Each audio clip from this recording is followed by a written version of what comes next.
Even the unbelieving world suffers for doing the wrong thing. But when you suffer for doing the right thing, that pleases God. Say, look, I ain't going to fall into that. I'm going to do it God's way, not my way. And that brings glory to God. And you will definitely get through it because it says keep on doing what is right. Even though it looks like everything is going wrong, you keep on doing what is right and trust God. Now, I don't know about you, but I've been going through some testing like that all around me. And I'm trusting God. My flesh wants to take over so many times and so many things in my life that I've always tried to take control of, but I'm leaving God in control of it. And I'll tell you what, it's like I'm in uncharted waters. I'm actually so vulnerable right now in my life. The things going on out there, and I'm not saying a word, and I'm not trying to defend myself. I'm letting God defend me.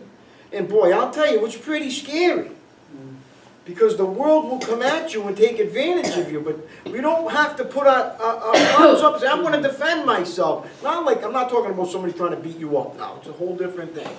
I'm talking about somebody trying to get ahead of you, or somebody trying to do something that's crazy, and you just keep trusting God and keep your mouth shut and watch Him get you through it. That's scary, and that's uncharted waters for us. We're usually always trying to take control of that. Very dangerous, right? God said, you trust me. And you know what I'm trusting Him? And slowly the water's starting to calm. But, wow, it's a real test. It's a real test. The more you start to understand this and God tests you and you grow, the more you understand that I'm really not in control of anything. God's in control. And when I trust Him, it's going to get scary. I'm going to be fearful because the world is going to take advantage of me. The world took advantage of Jesus too. What the heck did He do wrong? All He did was help people. He wanted to kill them. So if somebody wants to kill you when you keep doing the right thing, that shows that there's Jesus somewhere in you. He's showing up. He's showing up on the scene. Now that takes time. That takes maturity. But if it's never taught, how could you ever get it? How could you ever go there if it's never taught to you? Go to church. They don't teach you that. They teach you, sow your seed. You're going to get prosperous. You're going to get blessed.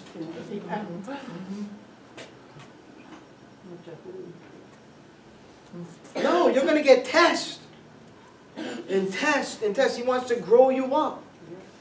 He wants to make you like Jesus. And it's like, wow, now I'm understanding what the crucifixion process is really like. Because my flesh does not want to die. It wants to take over when I get fearful. Because it's at the precipice of saying, you know, is this real? Am I going to trust God in this? Should I say something? Right at that point. Say, you know what? I'm going to let God work. How am I ever going to experience God if I don't let Him get me through something? I'm never going to experience Him.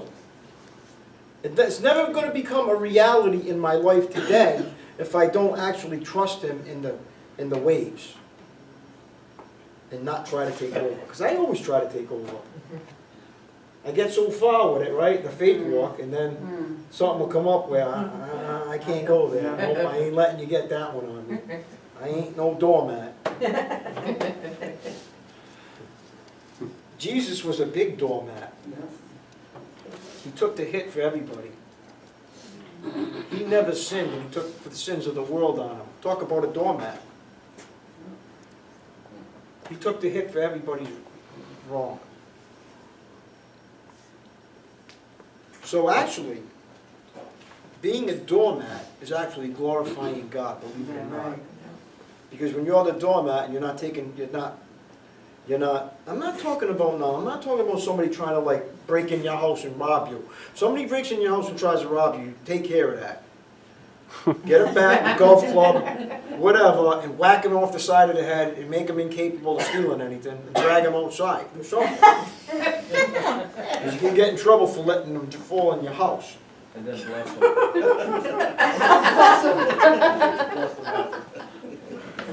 I'm not talking about that. We're talking about, when people try to one-up on you or take advantage of you. it's a whole different issue when it comes to your family and defending yourself, okay? People get so like, oh, this hit me. Go ahead, here's the other cheek. Oh, really? Here's a 2x4. Whack one side. Oh, hit the other. Don't forget the other one. Break the other side too, so it's even. No, people actually in Christianity go there. Yep.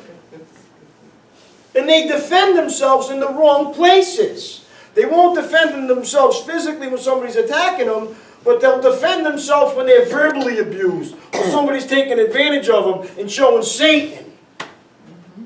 Backwards. It's backwards. It's the wrong teaching is what it is. What does it mean by turn the other cheek? If somebody's gossiping or slandering somebody, you walk away. Somebody's trying to one-up on you, take advantage of you, you turn away. You don't revile back. You leave it in God. Oh, God, you see it. God sees it. God's my vindicator. I can what? Walk in peace. See you later. After it crawls out of me a few minutes, you know it doesn't go away. It's not instantaneous now, we know. But we have that self-control now that the Bible tells us we have, that we can just zip it and leave it alone. And that's a sign of growth. Amen? Let's go to Proverbs and grow some more. Who remembers where we left off? 27:13. Wow, Mary's right out there, huh? Attaboy. Attagirl. Alan ain't the boy. That's just an expression.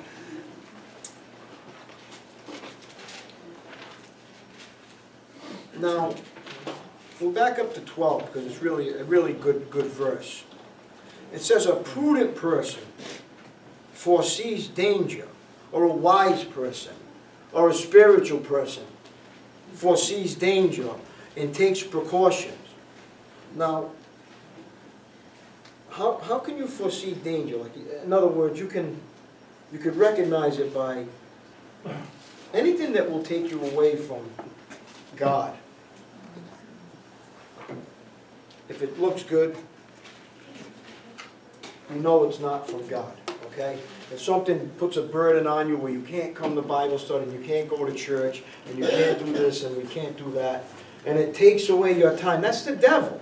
Don't, just because it's making you prosper here, doesn't mean it's from God. You have to recognize these things. Because the best thing the devil can do for you is what? Take you out of Bible study. Right? Take you out of reading the Word because you're so busy making money and doing things for other people. Get you busy helping people too. Look, a simpleton takes precautions. You have to think things through. One thing about a mature Christian, they'll think things through before they'll act on it. You'll think things through. You'll take a look at it. You won't just act on impulse anymore. I'm gonna think about this. I'm gonna pray about this. You know, let me go back and talk to my wife or somebody that's spiritual about this before I make this decision. Because when you become a Christian and God wants you to depend on Him, we become very shaky with our walk. I know I do. I'm like, I walk cautiously now because I made a lot of mistakes. I don't want to make more. So I walk cautiously. Say, is that from God or the devil? You know you're growing when you start thinking, is that from God? Or is that from the devil? Well, you're growing because you're starting to think instead of just doing it. You start to think first. Say, is that from God or the devil?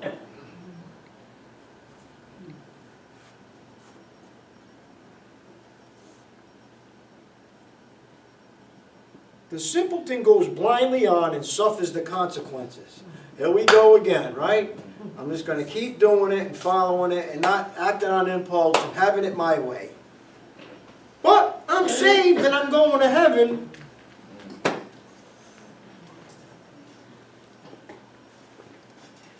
Get security from someone who guarantees a stranger's debt. Get a deposit if he does it for foreigners. Get a deposit. You say that, I want to buy that car. Well, if you walk away without leaving a deposit, somebody, next guy comes down and I can sell it to him.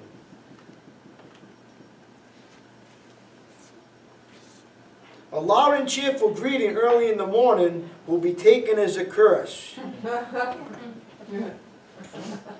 Some people get up, yeah, you know. Some people are like, where's my coffee?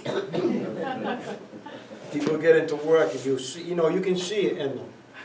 Some people had a bad morning, right? They come in, the, you know, sourpuss on their face. And you go up to them, hey, how you doing? How's it going? It's a beautiful day out. They're like, shut up. You know that they're going through something. Actually, it's a little, Yeah, right. You know what I'm saying? It's like a curse, it says. What does it say? I love the Bible. It'll be taken as a curse. A quarrelsome wife. Oh boy. Here we go again. Look, well, you have to take a look at that. Don't talk to God about it. Talk to God. Talk to God about why He's talking about the women. You have to take a look at it. See, this is what the Bible tells you. Of course, it's going to come back like that, right? But remember, the Bible tells us God created man first, and then He created the woman as a helpmate, not as a ruler. Well, Solomon had a lot of helpers. Yeah, exactly. Solomon, yeah, Solomon was in trouble. And I'm like, I think he had like 700 wives and 500 concubines. I'm like, I got trouble with one. How do you have that many? Imagine the, no, just imagine the conflict over there. No. It was hot. I mean, why are you going over there? Why don't you come over there? Oh my God. I'd be like, oh, I'm running. Talk about, I'd rather have the drip. Look what it says. Listen what it says though. A quarrelsome wife is as annoying as a constant dripping on a rainy day. They actually did a torture. I think it was a Chinese water torture, where they actually just drop of water on your forehead and actually go insane Yeah. from it. Yeah. Yeah. It'll put a hole in your head. You stay It there long will. enough, yeah. Actually, my faucet dripped outside and it made like a little hole in the concrete. Yeah, Yeah, yeah. it does happen. Well, look at the Grand Canyon. What do you think that was carved out by? A lot of drops. A little water, Yeah, a little but- river, a little river just Right. carved it all out. Yeah. Little water. The water finds its way everywhere. So does a quarrelsome wife.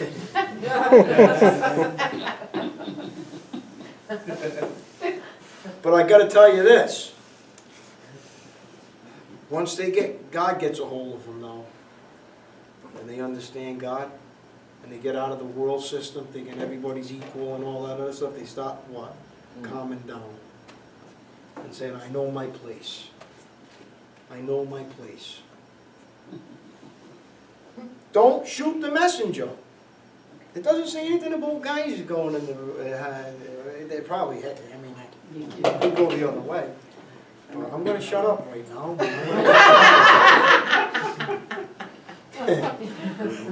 Ouch. Listen to this one. Look at verse 16. Stopping her complaints is like trying to stop the wind. How did the Bible know all this stuff? This was 4,000 years ago. Why are you laughing? Or try to, listen to this one though. Or trying to hold something with greasy hands. Oh my God, you ever try to hold something when your hands are slippery? Yeah.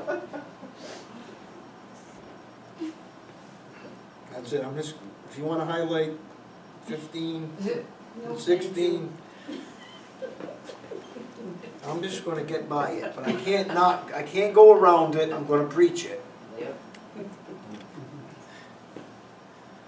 As iron sharpens iron, so a friend sharpens a friend, right?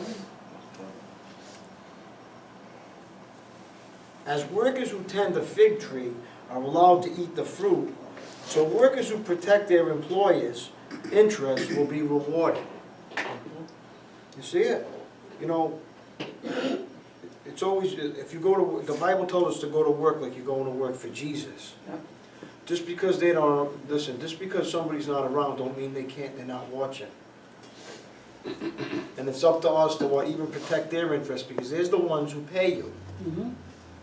You don't go against because the Bible says, be careful what you say. There might be like a little fly in the wall that hears you and it gets back to them.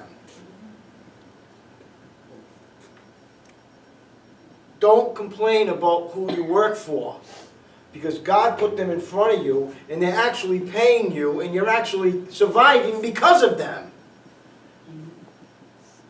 Put it in God's hands. If you don't like it, just say, God, just lead me somewhere else. Because let me tell you something, somebody wants your job. And they will get it. Don't think you can't be replaced, because everybody's replaceable. Yeah. Once you get too comfortable somewhere, that's a dangerous place to be. That's a fact. Go to work for Jesus and shut up. And let Him, there's where maturity comes in. Then you say, you know what? The good Lord's going to open another door for me then. If He's not, I'm not going to try to open the door, I'm going to let Him open it. And He will. But it's in His time. Because I made a lot of mistakes in my walk. Now I walk cautiously. I don't know how many times I want to just walk away. You know what I'm talking about. You get, the human nature, we get aggravated. With people, with things, with everything. And we want to just like give up. But God says, if you just hang in there, the blessing is just right around the corner.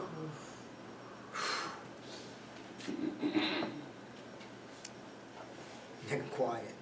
I'm not putting up with nothing. No. There you go. Now look what it says. As a face is reflected in water, so the heart reflects the real person. Wow. As a face is reflected in water, so the heart reflects the real person. Jesus said, whatever comes out of your mouth is really what's in your heart. Especially when you're angry. Just as death and destruction are never satisfied, so human desire is never satisfied. So true.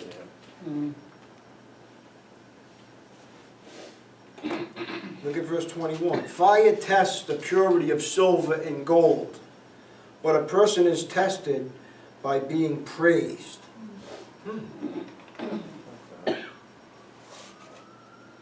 You really, like I said before, God's making diamonds out of us. Imagine, He's making diamonds out of dust, out of coal.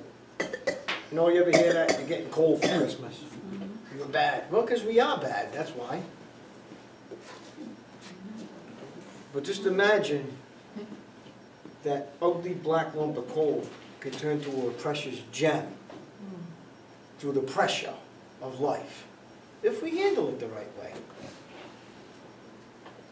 Or if we try to do it too fast, what happens to a diamond that process happens too fast? Conclusions. It's flawed.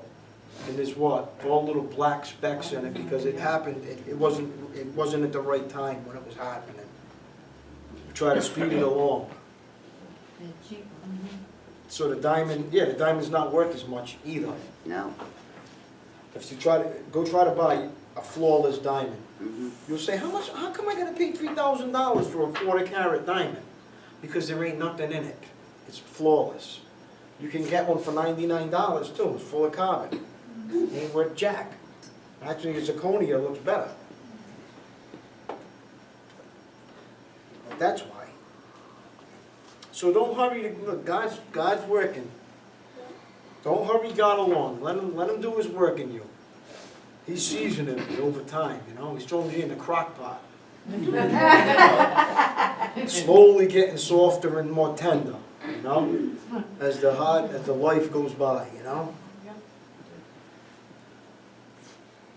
But when you're young, I say, I wish I was young again. I'm saying, I don't know if I want to be young again. Because we're foolish, and we don't see what we see now. We don't listen to people that have already been down that road. We think we could go down another road and do it our way. My way's going to be better. Oh, well, I'll be here when you come back. You'll understand later, you little youngins. You'll get it later. All right. Just as death and destruction are never satisfied, so human nature. Fire tests purity of silver and gold, but a person is tested by being praised. You know, when somebody praises you, and you're like, No, I feel funny. I get uncomfortable with it. Yeah, I do too. You know, I'm like, This is funny. You cannot separate fools from their foolishness, even though you grind them like grain with mortar and pestle. What I said this before, you can't fix stupid. You can try and try to make it, as you can't. It says it right here. You can't separate fools from their foolishness. So you can't like beat stupidness out of people. You can't talk them out of it. It's just.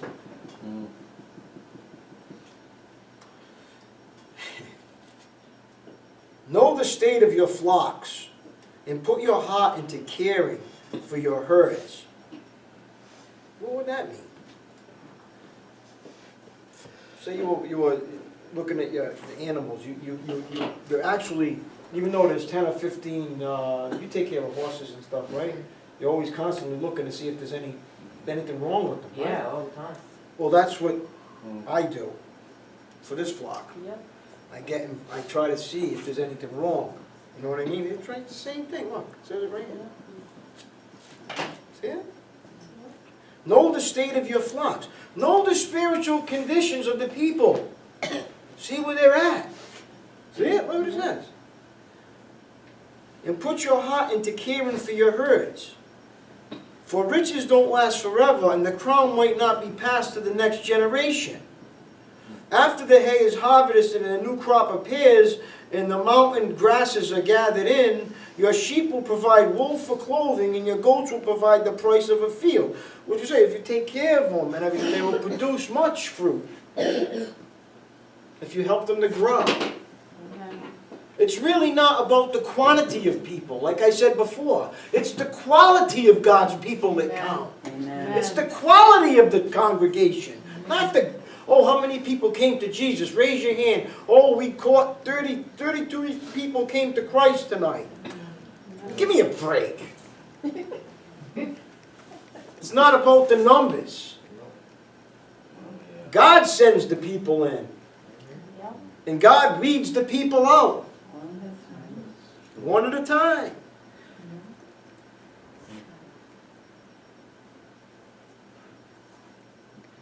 I love it. And you will have enough goat's milk for yourself and your family and your servants' girls. It brings much joy. Hey, we went right to the whole chapter. Look at that. We finished it. We can even start 28. We still got some time. The wicked run away when no one is chasing them, but the godly are as bold as lions.